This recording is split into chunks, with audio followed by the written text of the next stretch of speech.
Welcome to the Earn More, Stress Less podcast with me, Caro Sison. This podcast is for self-employed business owners just like you, who really want to grow their business and become successful and profitable, but without all the stress and hassle. I want to share my 30 years of business experience to show you how simple it can be to earn more money and how you can get organised without needing a business degree or any other qualifications. I'll be talking about the easy steps that you can put in place right now to start earning more money today and to help you get the business that you deserve and dream of. Without further ado, let's get started. This week's podcast is sponsored by Pocket PA, helping self-employed business owners to get organised, understand their finances and do their accounts all in one place using a powerful online tool. If you're serious about making a profit and having a successful business, then using a simple digital web app like Pocket PA is the best way to grow and scale your business. Visit pocketpa.com for more details and start managing your money like a pro today.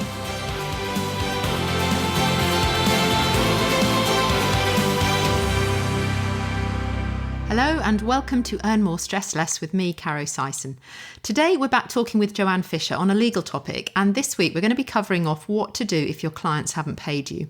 So we'll be dealing with how to handle those people that don't pay us. It's such an annoying thing when it happens. And Jo was on an earlier episode, so I'm going to put a link to that in the show notes if you'd like to listen back to that. She shared there her journey into self-employment and talked about how she helps other small business owners with their legals now. We also covered off the importance of having terms and conditions and why you need them for your own business. So do listen back to that show to hear more on both of those things. For this episode though, welcome Jo. How are you? I'm very well, thank you. Thanks for joining us today. So as I said, we're going to be diving headfirst onto the topic of what to do when your client hasn't paid and how you can get that money back the right way without needing to send around the heavies. I think non-payers, particularly when you've delivered a service and you've done everything on your side to feel that you've fulfilled the contract with someone and delivered the service, when someone doesn't pay you, that just really is annoying to say the least, isn't it? And you feel frustrated, you feel angry. There's just so many emotions that go through you when you should be paid for the service that you've done. And I know in Pocket PA we've got a single button where you can actually click on it to see who still owes you money.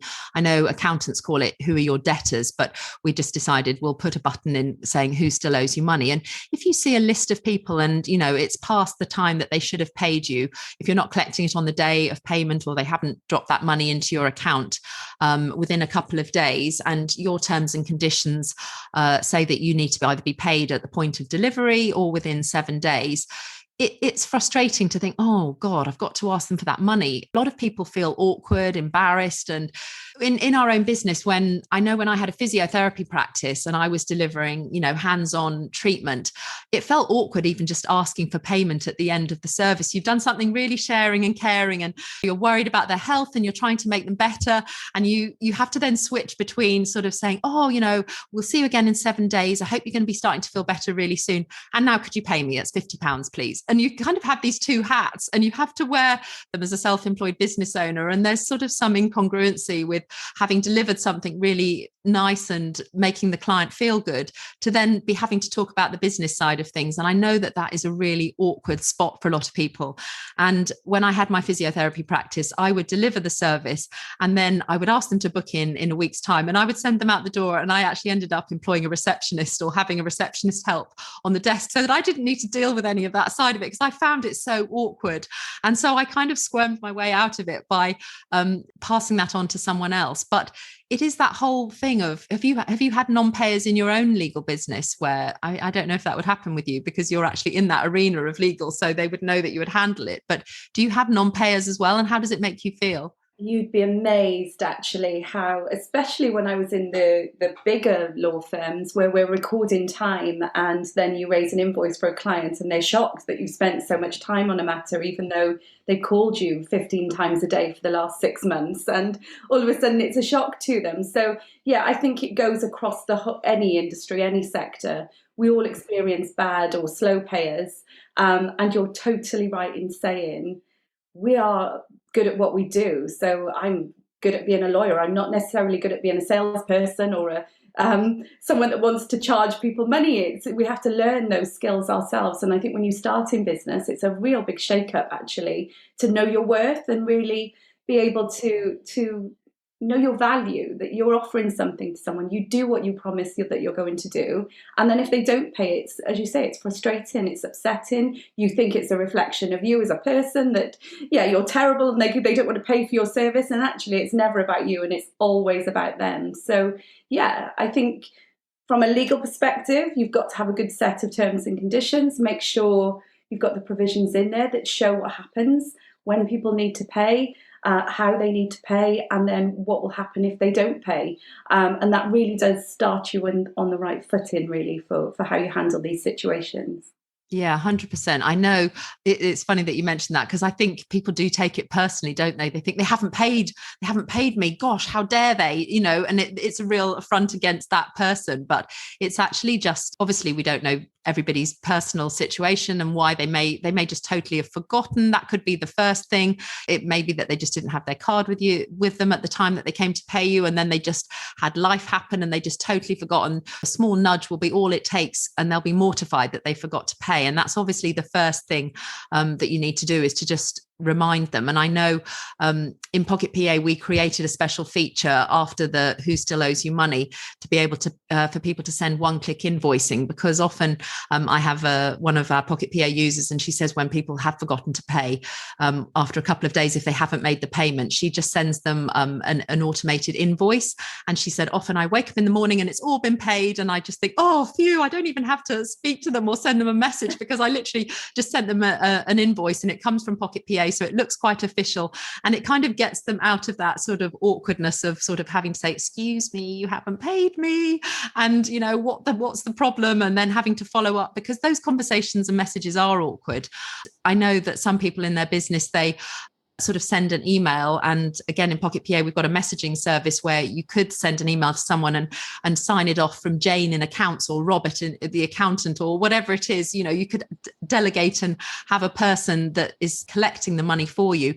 But if people still continue and they're purposefully not paying you, what would be the steps that someone can take if it's gone past the point of return, where they're either not picking up your calls or they're not responding to messages and they owe you money, however much it is? If you've delivered the service and that person is due to pay you, what are the steps that somebody could take in their own self-employed business to recover that money, Jo? Yeah, of course, it's really important, isn't it? And I think you're right, that first informal stage of staying in contact with your customers, because hopefully you want the relationship to survive, and you retain that client for the future. But if you are at that point where you're starting to think this isn't going to be resolved by a quick chat or a quick message, we tend to go down the route of a set of 3 letters that would be sent. And this is before you even consider legal action. But also, going back to your terms and conditions again, I know I reference this a lot, but have a provision in there that talks about how you'll handle disputes, because you want to try and avoid going straight to court if you can. So yeah, a 3-step debt recovery, which would be great if Jane from accounts can send it. So we structure 3 letters that say, basically, the first one, we're sure this is just a mistake. Please reach out and make the payment now within 7 days. But it's more formal than just you messaging and saying, oh, by the way, have you forgotten? Because it's in writing in a formal template letter. Letter 2, then, you want to be up in the kind of the tone of the letter to say, we're disappointed that we haven't heard from you. We're now considering, if you've got interest provisions in your contracts where you can add interest onto the debt if it's over the due date of payment, we're now considering adding interest onto the debt. We need you to contact us within 48 hours. Always sign off these letters with the option to contact you to say, let's put a payment plan in place, or let's chat if you're having difficulties, because, as you say, it's sometimes it's out of people's control, and it's all very well for lawyers to sit there and say, yes, you should take them to court, but actually, 1, are you going to recover anything? And 2, relationships are important too when you're running a business, and your reputation. So yeah, letter 2 is a slightly more serious letter. Letter 3 then is really the letter saying, if I do not hear from you now within the next 24, 48 hours, I will be passing this matter over for formal recovery action. And that's when you're really taking it out of we're still handling it through our accounts department and into, so if you imagine a big corporate now, it's going over to the legal department. But you can structure that in your business. in your own self-employed business, which is just you moving one piece of paper from one side of the desk to the other piece of paper on the other side of the desk. Yeah. It's a different hat. Yeah. It's a different hat for that day. But it actually, because the formal recovery process then is, so before you go to court, you've got to send a letter of claim. Especially where you're dealing with individuals or sole traders. So there's a pre-action protocol that's set out by the civil procedure rules that says we have to send a formal letter of claim to people, which sets out the debt, how it's accrued, how many days late it is, and it's a really structured letter. And that's kind of the pay now or we're going to court letter. Can I just ask, those 3 letters that you've just mentioned, do they have to be physically written and posted, or could they be sent by email? What's the ruling on sort of digital delivery, or does it have to be sort of posted with a stamp with a proof of postage, etc.? Great question, because those 3 letters, you can send them by email. I would always say put them onto your headed paper or brand them up to make sure they are official. But with a pre-action debt recovery letter, it does need to go by post, because this is the first step in legal proceedings. The only way you can navigate from sending it by post is if you've got the consent of the other party to send it by email.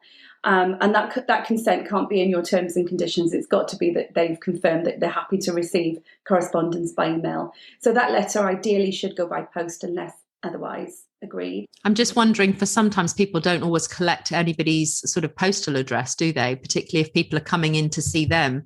I'm just wondering how people would actually get hold of a postal address to be able to serve that. Well, this is going back to the terms and conditions point again, because when you're a business, if your customer is a business, it's a lot easier because you'll be able to find out where their business is, because they have to give that information if they're trading to their customers. But yeah, if it's an individual, it is more difficult. I totally appreciate that. So maybe it's something you could incorporate into your onboarding procedure when you take on clients, that they consent to receiving all correspondence by email. There's lots to think about. But yeah, when you send this formal letter, it should go by post. It does go by email. I'm not going to sit here and say to you it doesn't happen that that's sent by email, but the protocol does say it should be by post unless we get consent. Otherwise, you have to become a super detective and work out exactly where they live and ask around, etc., and just find out. And that's it. When you have your client forms, so we all know when we go into most places these days, we're given every bit of detail about us. And these are the reasons why. So get as much information about your customers up front as possible. And don't feel bad for doing that. It's essential, but then obviously protect that data as well with your privacy policy. Can't always tell who the dodgy ones are going to be, can we? when we're onboarding them and sort of signing them in as a first client. But that, yes, you just never know, do you? And we never know what's going on with other people, which is why it's so important that we give people the opportunity to pay, because I don't think anybody purposefully goes around trying to scam people. But situations can change in a flash. Somebody, a partner could become unemployed, or financial situation could change for anybody. So I think you're right. It is really important that we try to keep the lines of communication open with that client and salvage the relationship to make sure that you can recover the money. But also, we don't need to fall out with people unnecessarily. So that is an important. So once the 4th stage has gone, Jo, what happens after that? So you've got to give them 30 days in that letter to pay you. Gosh, a month. Wow. Yeah, so we're giving them, and this is really the final step for them to stop you taking formal legal action against them and either going to court or issuing a demand, depending on the level of the debt. So when that 30 days passes, it's very rare actually that people will ignore that letter before action, because they know, and it will be very explicitly setting out that we will not be writing to you again. The next time you hear from us, it will be either through the courts or another way. So the 30 days passes, and then you've got the option to, at that point, you really want to do, we call it a risk benefit analysis, where we're considering whether or not it's worth you issuing a claim. If the cost of issuing the claim is going to be more than the money owed to you, as much as your pride might come into it, avoid it. We do want to set a precedent and show people that we've got boundaries in our businesses, but equally don't be silly and throw good money after bad. So if it's worth recovering it, if you're owed enough, then you can consider taking a claim through the courts. And what you need to do then is file particulars of claim and a claim form with the court. The court then serve that on your debtor or customer, bad payer, and they've got 14 days to acknowledge the debt and the claim, and another 14 days then potentially to defend or accept the claim against them before they end up with a CCJ being registered against them. If they ignore it completely, after 14 days, you can request something called a default judgment, and then you can enforce the debt. But again, it's all about weighing it up and making sure that, one, there's enough money to recover. Has your customer got any assets? If they don't really have any assets, they don't have savings, they don't have anything to lose, are they really going to be bothered if a bailiff turns up at the door? Which is a really awful thing to say. We'd hope that everyone does care about the fact that they've missed payments, but sadly not everyone does. And a CCJ, if somebody was, given a CCJ for not paying you, that will really impact their own credit score, from being able to get mortgages to car finance or all of those sorts of things. So it is, quite serious when it gets to that stage. So if they are incurring a CCJ, things are obviously quite dire for them, and it's going to impact them for 5 or 6 years after they're given that judgment, aren't they? I know they can clear it down, but it stays on their record for that period of time, doesn't it? Yeah, totally. So it's there for 6 years. So people that can afford to pay you and are just avoiding it are unlikely to let it get to that stage, which is why that letter before action is really important, because it's given them the final opportunity to settle with you if they can. That's why after that point, you really want to be weighing up, is it worth you taking action going forward?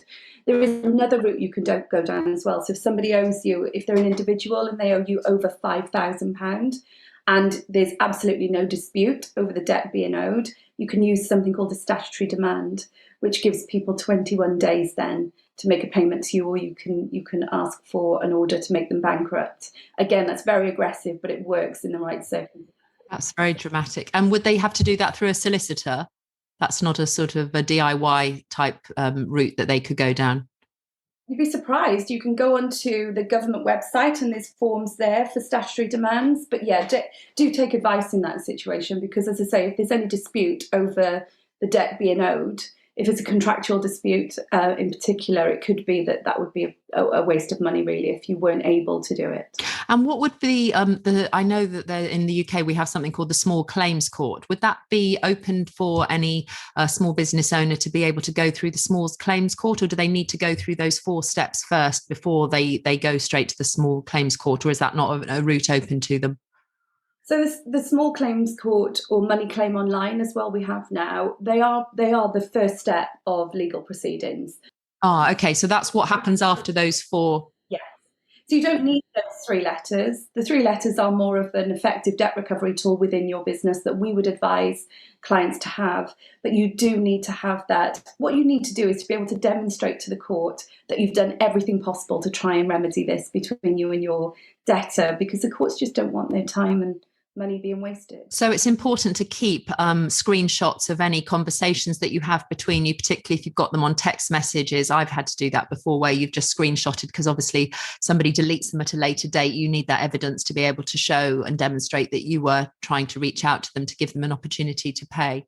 And can I just talk about payment plans as well, Joe? Because if somebody says it's difficult, I can't pay, £160, whatever it is I owe you, and they try to come up with a payment plan, do you have to accept the payment plan, or are you sort of on a sticky wicket? If they've offered a payment plan and you don't accept it and you then take them to the court, they're likely to put them on a payment plan if they can evidence that they can't afford to pay you at this point. Is that right? Yeah, absolutely. And part of the protocol says that we should be providing information sheets and financial statements to our debtors when we're making a claim against them, or when we're sending that pre-action letter, because that gives them the opportunity to say, look, this is my financial situation. There's also considerations these days around people's mental health, and whether that's impacting on their ability to pay and the process causing anxiety. So yeah, you do need to, I think the overriding view really is to be reasonable. If somebody's in financial difficulties and they're offering to pay you, but in a way that's different to what you want them to, you'd be on a sticky wicket if you did say no and ended up in court. And the likelihood then is that you'd have costs awarded against you. So whereas you would be able to traditionally to sometimes recover all of your costs, if you were unreasonable, a judge might say you can't. So whilst it might be frustrating for someone to offer you a £5 a week, or, at the end of the day, it's £20 a month and you have to work out when that debt might be paid. I mean, it's another thing if they're saying, oh, I'll pay you £1 a month or something, that would be annoying. But okay, so. Yeah, you've got to be reasonable. I mean, weigh it up. How much is the debt? Are you going to get the money back any other way? If they're offering you £5 a week, the situation they're in is probably pretty dire. Okay, perfect. So that is probably an A to Z of what you need to know if you aren't being paid. Yes, as I say, it's not a nice situation for anybody, but thanks, Jo, for just talking us through that today. And if our listeners would like to find out more about you to connect, where's the best place that they can find you? The website is joannefisherlaw.co.uk, or we've got a Facebook page and an Instagram page, which is Joanne Fisher. Perfect. Thank you, Joanne. Okay, that's a wrap for this week. Thanks for joining us today. Next week, we will have another episode, so we look forward to you joining us then. Have a fabulous day. Thanks for listening to the Earn More, Stress Less podcast with me, Caro Sison. If you've enjoyed this week's episode, then do hit subscribe so we can catch up again soon. And please kindly leave a review if you've got a moment, and share with anyone else that you think this podcast could help on their self-employed journey. If you're ready to make bigger breakthroughs in your business life and want to get way more organised and understand your finances the really simple way, then start your very own 14-day free trial today using the super powerful software tool Pocket PA that I made for my own son and daughter. Go to pocketpa.com/podcast and let's get you on the way to earning more money and stressing much less. Have a great week, whatever you're doing.